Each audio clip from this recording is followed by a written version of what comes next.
Makamba epela na Bijou la reine ekoti Mimika Bongo. Nani akotisi Mimika Bongo na makamba epela na Bijou la reine na Justine Mata.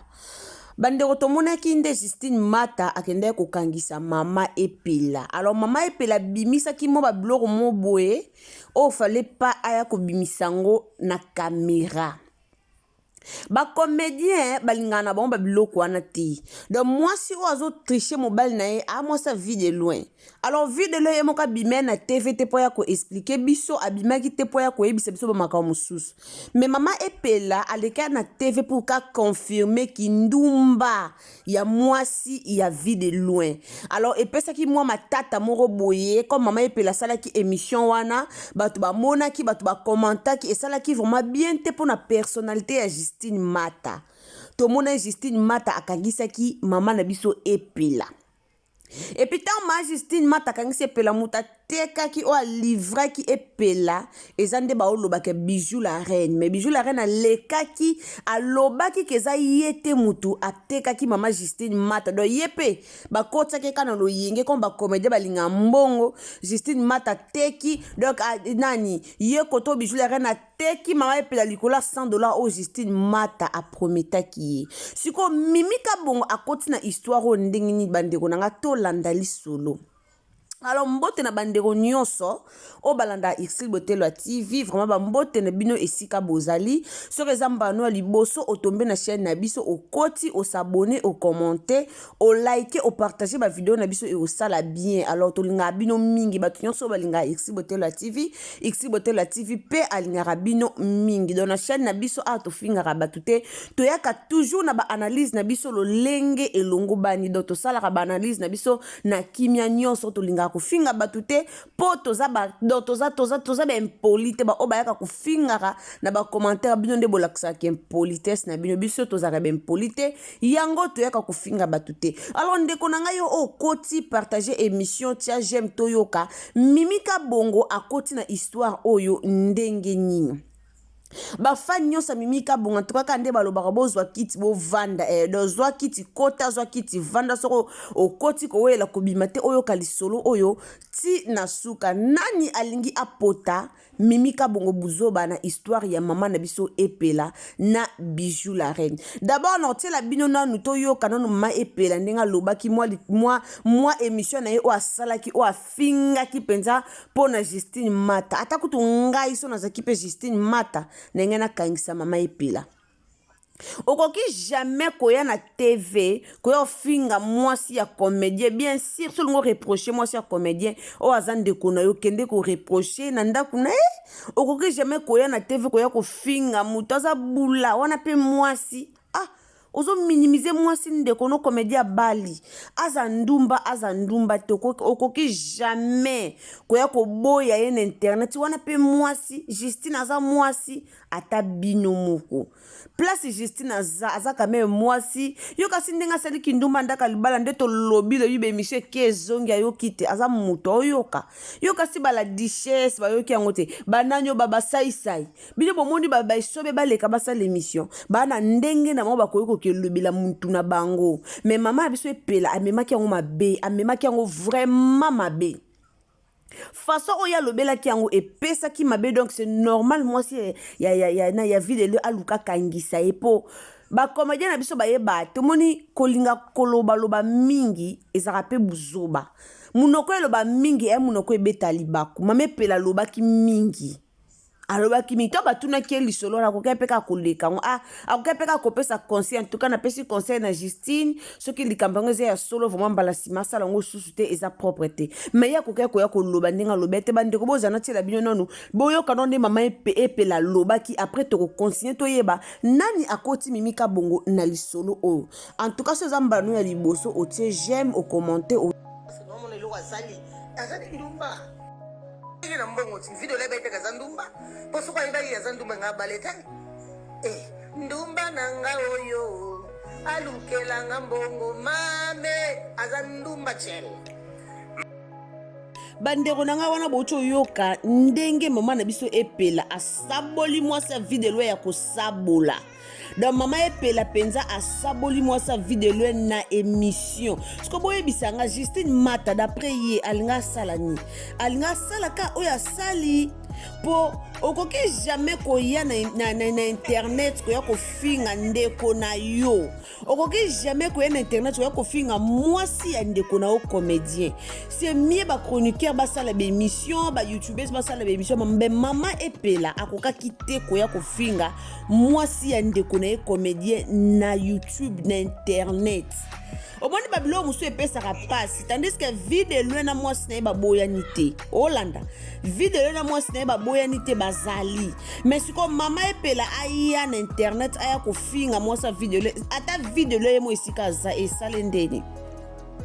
yango nde etindaki Justine Mata akende kokangisa mama na biso epela alors mama na biso Bijou la reine a continué na problème pourquoi tangu bakendaki kokanga epela yende mutapesa ki passage do yenda zalaki wana do yende mutalivra ki epela malgré Bijou la reine asali émission na rotela bino ba voice nyoso bokoyoka malgré Bijou la reine akendaki alobi ke ya koyoko sala ngote akoki ko livrer epela te mais batu balobi ke Bijou la reine mutalivra ki epela pour ceux qui ont landeli likambango ndenge lekelaki ezaki ndenge nini Bijou la reine babenga ki e pa Karine Mata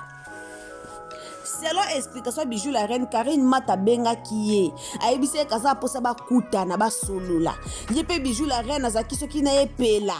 o aza posa bakuta na ye na epela po basolola ba ranger likambo yango ale Bijou la reine pe na epela ba kesika Justine Mata bengisaki bango bake kokutana esika bakende kokanga epela skona minute o mama epela komo benga ye Bijou la reine traître po Bijou la reine mutamemaki ye abengaki na téléphone ke Karine Mata aza na posa to nani Mata Justine Mata aza na posa to kutana tanga na zolo ba Karine ya bato Justine Mata aza na posa to kutana esika o bakende kokutana na Justine Mata nde esika o bakende ki kokanga mama epela siko tanke mama epela amoni kete ngana fande na ngana ndako Bijou la reine ndem tateki ngai paraît-il que mwasi ya vie de la Justine Mata prometaki Bijou la reine ka opesa $100 comme ba comédien na biso bazaka sope na ba te comment comédien mboka na biso lenga ka mbongo loko elo mususu na ba te comme balaka ki eka mbongo a tenir compte te que mama epela sala ke mission mo ba finga ki Justine est-ce que Justine ko réagir te par rapport à émission wana en tout cas makanisi na bango kenda ki li sous place wana te makanisi na bango zaki li sous place wana te directement bayaki kokende ti bayaki kokende kokanga bango nde bakende kokanga bango to monaki to uchi ko mona nde bakanga ki mama epela na minute aza libéré na minute onde tolo ba mama epela aza libéré Bijou la reine avandi te asuki cité ayeli bande ko boyo ka tozo landa tozo cité to ke koyoka tie place mimika bongo akoti na histoire oyo Bijou la reine alali sisu wana te ayeli sisu koloba ko sala émission pona koloba ko démentir ke yete mutu atindaki bafinga bana bakanga epela ye atindaki bakanga epela te ye atrahi epela te po même epela na tanga zaki na kasho kuna bande koloba ka kombo ya Bijou la reine na munoko na ye ke Bijou la reine a trahir ye mais Bijou la reine aye koloba ke yete mutu atrahi epela ye pe babenga ke kodo ye pe ba utiliser mama mukolo lokwa yo bako utiliser yo mama mukolo lokwa Bijou la reine ba utiliser pour que bakanga epela tala moi mke Justine ndenga sakana bino bomoni Justine ndenga sakana bino parfois boye ba ko ya sa Justine ata ba youtubeurs ba youtubeur ba chroniqueur ba salele be émission ok ko luka ba chroniqueur wana bandako na bango te po kangisa bango po ye ba ku bango te misu Orlando bango ka landi na TV mautika lo ye ba bango te mais maman na biso epela mo makamsu il faut se respecter makambe bimaki mama kalunga na ba ans mama epela zaki na kati maka mususu okoki jamais koya kofinga mosa ndeko na yo lobi jamais bino bo ba star azaka na charisme ba star mboka na biso mabe na bino bozaka na charisme te bo ba star moko lokwa ba teki ndunda na ye ba te bo ba star moko bozanga charisme loka batu ba oteka ndunda akoza na charisme te po ba client ba okima de fois ala ka pression luka ba client bo na charisme te il faut un charisme. Okoke jamais koyo kofinga Justine Mata na TV. Wana pe mwasi video la bala mwasi ta bala bula. Moi ça ndekono comédien.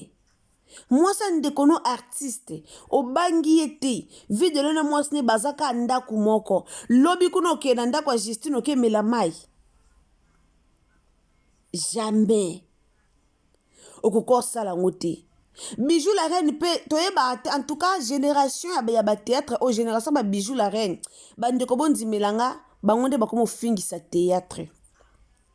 même ba génération o ya ba baby ba luna ba génération mikie o ya mama na mona pena ba génération mikie o ba fingisa théâtre pensa te ko leka ba génération ba bijou la reine ba génération ba mama epela ba génération ba mama Teresa ba komi ko fingisa bata théâtre. Lelo komaka komona bijou la reine afungoli caméra kuna bijou la reine azofinga mais kala bijou la reine azaka bongo te lelo komona mama na biso kuna mama biso nanyo tante mama Teresa afongola caméra kuna bandi kofinga mais kala mama Teresa azaki bongo te na yebite ba vu yango kaka ya YouTube azofutela ka bino ngombongo yango mtezo komisaka bino bongo. Pour ma génération, ma bijou la reine, oh, ma génération, on est baby si théâtre, le comica bouzo, banak bouzo, bah, tout le monde va se respecter. Te kota la ma bijou la reine, a ça derrière moi, ça libala. Bijou la reine a mon colo déjà, bah, bali, aux anda, qu'on a déjà, maman, il faut se respecter. Moi, ça libala, ça moutaza la valeur. Moi, ça libala, ça mouto, yé, moko fois se respecter, pour bah, tu vas respecter mon bal na yé. Ce qui, moi, ça libala, ça qu'on se respecter, te bat, moko respecter, pe mon bal na yo te. Bijou la reine a yeli sou ko fongo la caméra pour ka expliquer biso que aza innocent boza na tshela bino nanu to ke malembe na tshela bino non ndenge bijou la reine a expliquer biso après to koyeba nani akoti si tanti mimika bongo na makambo oyo soni pena ba comédien mboka na biso to landa bandeko nanga to tsa ba j'aime na vidéo so ezambala no ya liboso o aimer o commenter o partager o s'abonner o sa malamu mingi to landa na bijou la reine après to ko zonga to ya koyeba nani akoti mimi bino bomoni makambo ya video la bande kasi bomoni mimika bongo atie mutune na kati te po eza makamba video na mwasi na ye mamba bolingo batu bakota ate bolingo batu bakota ate oyo fingi mwasa video na TV lobi kuno mona mwasa video la tamboli na video apo olobani mamba bolingo batu bakota ate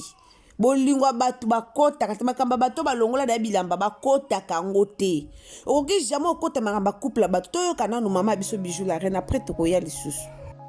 Après sa message, le bandit de Nyonso, aux filles, bijou la reine a été qui m'a mis la bijou la reine, chica. C'est pas ça. Bandit pas voir ça l'analyse, faut qu'on y ait ma source. Vous comprendre. Donc, si vous voyez les cas qui wana, makambo et salama qui wana, tous qui surpris, on a un déploiement, et puis là, parce que la bimeille toujours partout, tous la vie des recherches, dans les cameroun. Au tête, on ça $500 pour aller se souper pour la candidature. Tu m'as dit que benga, tu bengi, bateau, bateau, sur la biso. Les mamans, banana,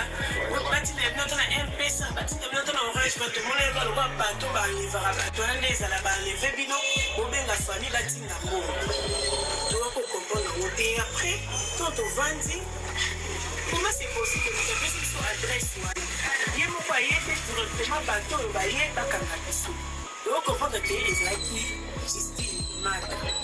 Yo ça n'a oublié, il a maman, il a mis nos salles. Et il a mis nos salles.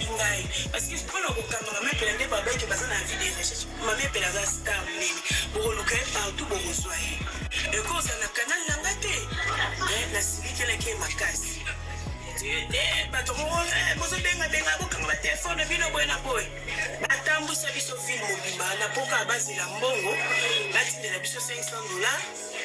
po bayebisa biso mutu miakanga ngai bongo simeto kikana parka ngo ya Gombe tokomi kuno bino bomona wonde nini eza parka Gombe bilo ma intimidation mais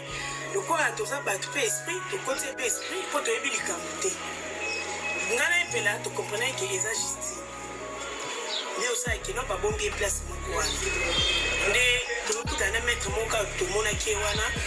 tosololi na ye abengi magistrat so magistrat babengaka bakutani nga bakiti na se vike bandai kobenga bilanga baobenga mpe pela nazali na telefone ya epela na kiti na se bakutani na biro ya magistrat oyo basololaki na bavideo ya bato tu oyo bafinga Justine Mata. Siko soki batu lelo batu balobi ke mama na biso Bijou la Reine nde aza na do yenda zaki pion o ba utilisaki pour ke bakanga mama epela. Oui, c'est vrai. Po Justine Mata ko ke po benga mama epela ye moko. Ma bengi mama epela te. Mais comme ayebi ke ba comédienne na biso bango so bengi bango ka boya to kuta na bar, surtout likamba bar balinga bok. Bango balinga masanga. Abalinga masanga abengaki Bijou la Reine toke tokuta nesika mobe to solula akoke polo bana Bijou la Reine keno ya na ndaku na yo mais abengi bango bakekuta nesika mobe alors bango pe comme balinga bok balinga masanga bayebi ke esika to kene mwasa vidéo a omelisa biso tika to kende yango Olga Kabelo ayaka sakani na bino apandi bino tina ba réseaux sociaux po na bolingi ko se respecter te bomi pesaka kilo boza bata kilo vide lwe ande kona bino bosala ne musala moko Justine Mata amwasi ande kona bino tango Justine Mata bengi bino bobi matokuta na sika moko boye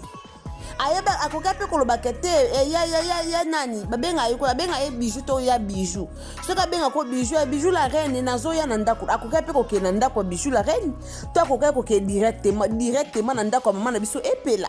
makoka ko benga bino teke bobi me to kutana sika moko bwe na mama epela mukolo mosa video la benge bakutana sika moko mosa video le Justine oza mwana mukeke mama epela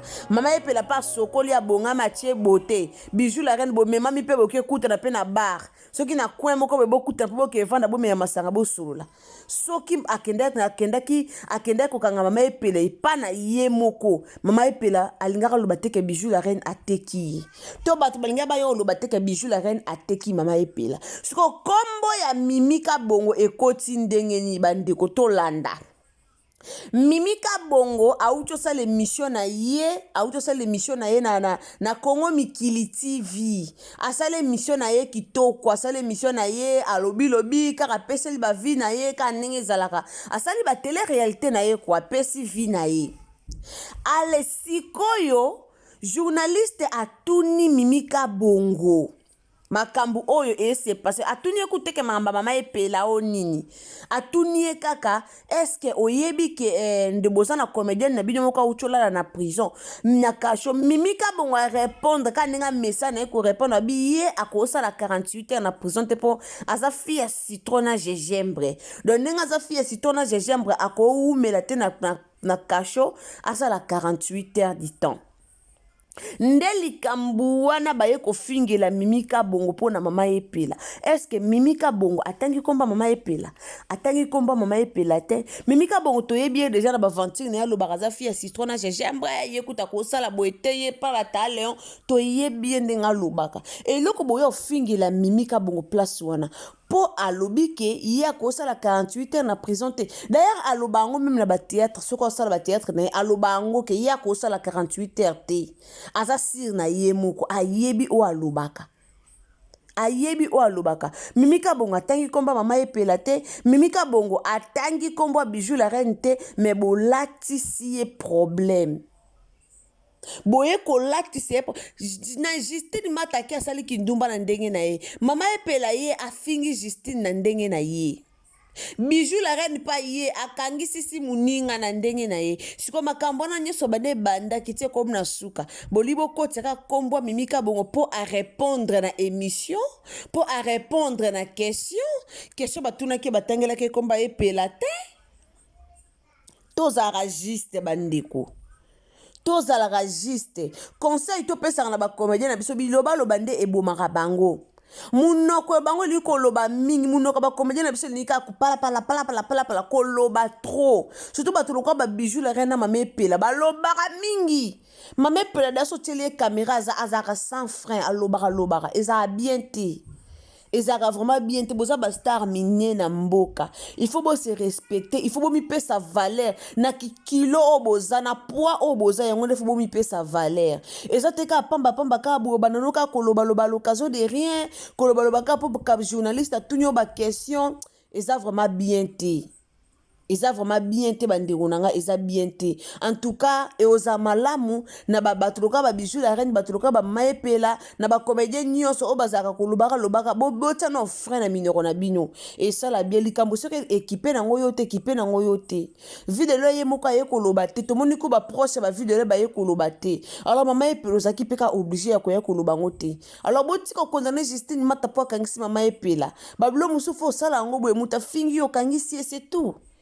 C'est tout. Et ça malamu te. Ndeko no comédien ozo ofinga mwasi na internet. Eza malamu te. Merci beaucoup na batu nyonso o balandaka biso en tout cas mbote na batu nyonso o balanda Exil Botelo TV et merci na bino esika nyonso bozali ba Bijou na bino esika nyonso bozali kande toloba so zambala no liboso otombe na chaîne na biso o s'abonner o commenter o liker o partager ba émission na biso et ko sala malamu mingi. Wana tokutani bongo à la prochaine occasion. Alors ba j'aime na bino na ba commentaire et ko sala malamu mingi. Merci. Bye.